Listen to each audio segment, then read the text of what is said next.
अभी हम यीशु मसीह के उपदेश और चमत्कारों के बारे में अध्ययन कर रहे हैं। अभी हम पहाड़ी उपदेश के बारे में सुनेंगे। एक बार जब यीशु मसीह पहाड़ पर थे तो वहाँ पर बहुत बड़ी भीड़ जमा हो गई और यीशु मसीह ने उन्हें उपदेश देना शुरू किया कि धन्य हैं वे जो मन के दीन हैं, क्योंकि परमेश्वर का राज्य उन्हीं का है। धन्य हैं वे जो शोक करते हैं, क्योंकि वे शांति पाएंगे। धन्य हैं वे जो विनम्र हैं, क्योंकि वे पृथ्वी के अधिकारी होंगे। धन्य हैं वे जो धर्म के भूखे और प्यासे हैं, क्योंकि वे तृप्त किए जाएंगे। धन्य है वे जो दयावान हैं, क्योंकि उन पर दया की जाएगी। धन्य है वे जिनके हृदय शुद्ध हैं, क्योंकि वे परमेश्वर को देखेंगे। और यीशु मसीह ने उसके बाद कहा कि यदि कोई छोटी से छोटी आज्ञा का उल्लंघन करे तो परमेश्वर के राज्य में सबसे छोटा कहलाएगा। और जो कोई परमेश्वर की आज्ञा मानता है, परमेश्वर की आज्ञा पर चलता है, तो वो परमेश्वर के राज्य में बड़ा कहलाएगा। और आगे उन्होंने कहा कि तुमने सुना है कि पूर्वजों से कहा गया था कि हत्या न करना, परंतु मैं ये कहता हूँ कि तुम हत्या ही नहीं परंतु अपने भाई पर भी क्रोध मत करना। और यदि तुम अपने भाई पर ही क्रोध करोगे तो तुम दंड के अधिकारी होगे। और जो कोई अपने भाई से कहेगा हे मूर्ख, तो वो अग्निमय कुंड में डाला जाएगा। और उसके बाद यीशु मसीह ने कहा कि व्यभिचार मत करना। लेकिन मैं तुमसे कहता हूँ कि यदि कोई पुरुष किसी स्त्री को बुरी नज़र से देखेगा, बुरी नज़र उस पर डालेगा, तो समझो कि उसने व्यभिचार कर लिया और वो नरक का भागी होगा। यदि कोई व्यक्ति की आँख बुरा कार्य करने को प्रेरित करे तो उस आँख को निकाल देना ठीक है। काना रह करके इस दुनिया में रहना उत्तम है, या आँख रहते हुए बुरे काम करके नरक के भागीदार होना। इसलिए अपनी आँख से भी बुरा नहीं देखना है। यदि तुम्हारा हाथ तुमसे बुरा काम करवाए, दाहिना या बायां, उस हाथ को काट कर फेंक दिया जाए, ताकि तुम लूले रह करके इस संसार में अच्छे कार्य कर सको।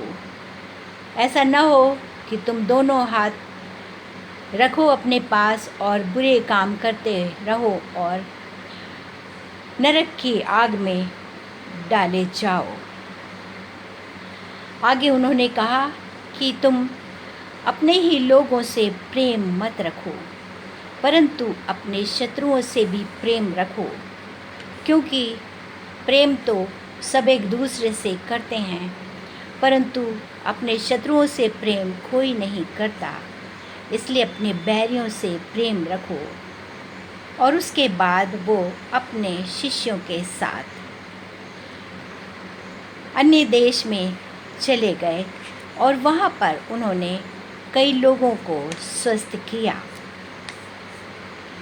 अभी हम देखते हैं एक सूखे हाथ वाले को यीशु मसीह ने स्वस्थ किया।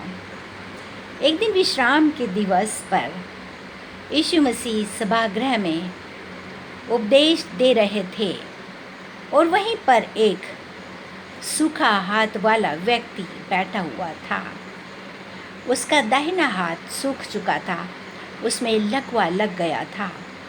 और शास्त्री और फरीसी इस ताक में थे कि यीशु विश्राम दिवस पर इस सूखे हाथ वाले को स्वस्थ करते हैं या नहीं, क्योंकि उस समय ये नियम था कि विश्राम दिवस पर कोई भी कार्य न किया जाए। और वे लोग इस ताक में थे कि यीशु मसीह यदि उसको स्वस्थ करते हैं तो वो यीशु मसीह पर अभियोग लगा सकें कि इन्होंने कानून का उल्लंघन किया है। और यीशु मसीह शास्त्रियों और फरीसियों के विचारों को जानते थे, इसलिए उन्होंने सूखे हाथ वाले को बुलाया और सूखे हाथ वाले को बीच में खड़ा किया और सभा में उपस्थित लोगों से कहा कि मैं तुमसे एक प्रश्न पूछता हूँ, विश्राम के दिन भलाई करना उचित है या बुराई करना, जीवन को बचाना या जीवन को नष्ट कर देना? किसी ने कोई उत्तर नहीं दिया। फिर उन्होंने चारों तरफ नज़र डाली और जब सभी लोग आश्चर्य से यीशु मसीह को देख रहे थे, वे जानते थे कि हमें उत्तर देना ठीक नहीं है। यीशु मसीह उनकी ढिठाई को जानते थे और यीशु मसीह ने उस सूखे हाथ वाले से कहा, अपना हाथ आगे बढ़ा। और जब यीशु मसीह के तरफ उस सूखे हाथ वाले ने अपना हाथ बढ़ाया तो वो स्वस्थ हो गया और वो जो व्यक्ति चंगा हुआ था वो स्वस्थ हो करके चला गया। लेकिन फरीसी और शास्त्री वहाँ पर बैठ करके आपस में विचार करने लगे कि हम यीशु के साथ क्या करें। और तब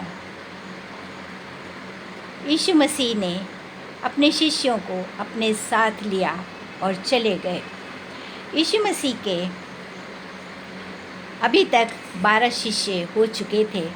यीशु मसीह ने अपने शिष्यों को इस तरह से अपने 12 शिष्यों को जो उन्होंने बनाया था वो इस प्रकार हैं कि पतरस, सबसे पहले जो उन्होंने पतरस को चुना था और उसके भाई अंद्रयास को, उसके बाद याकूब और यूहन्ना दोनों भाई थे। ये लोग मछुआ थे। उसके बाद उन्होंने फिलिपुस को, बरतुल्मै को, मत्ती को और थोमा को बुलवाया और हल्फई के पुत्र याकूब को और शिमोन को बुलाया और 12वां जो था यहूदा इस्करियोती, जो कि अंत में विश्वासघाती निकला और जिसने यीशु मसीह को पकड़वा भी दिया था। ये 12 शिष्य यीशु मसीह के साथ हमेशा रहा करते थे।